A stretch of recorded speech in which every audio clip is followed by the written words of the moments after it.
security. Can you send the guy to go up his ladder and give me back Elmo and come down? Elmo, get up. Ladies and gentlemen, I, Lloyd Whyte, being the acting returning officer for the election of a Member of Parliament for the Uxbridge and South Ruislip constituency, do hereby give notice that the number of votes recorded for each candidate is as follows. Harvey Jonathan David, commonly known as Count Binface, independent, 69.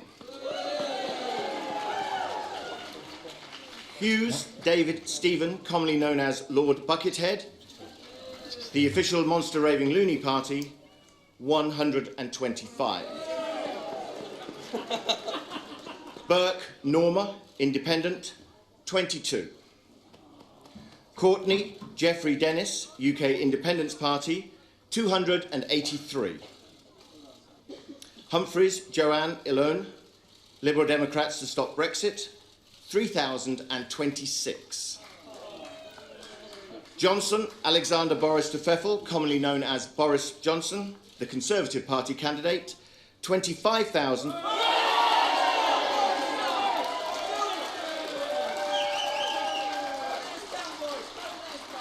25,351. Keir Mark Allen, Green Party, 1,090. Milani Ali Reza, Labour Party, 18,141.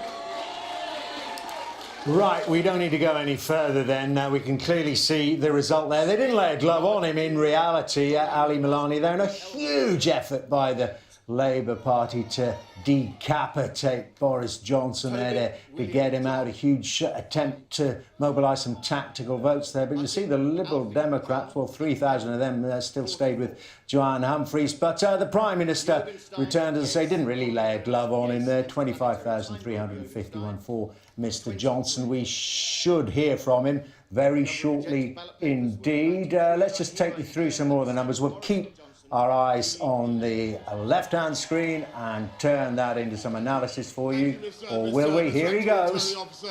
Good morning, everybody. Good morning, ladies and gentlemen.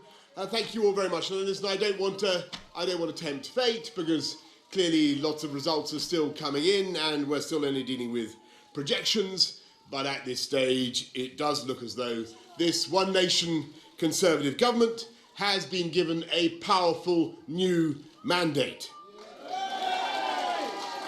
to get Brexit done.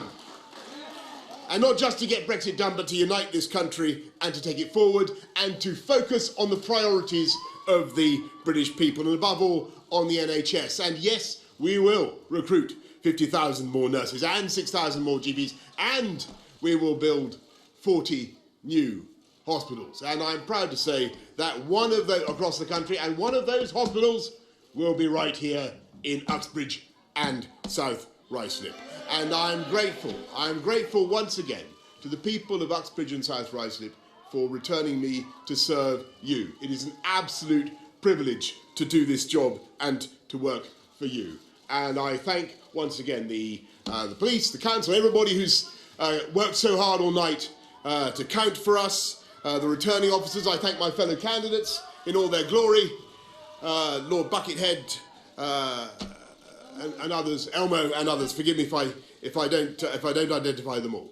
But above all, I want to thank the people of this country for turning out to vote in a December election that we didn't want to call, but which I think has turned out to be a historic election that gives us now, in this new government, the chance to respect the democratic will of the British people, to change this country for the better, and to unleash the potential of the entire people of this country.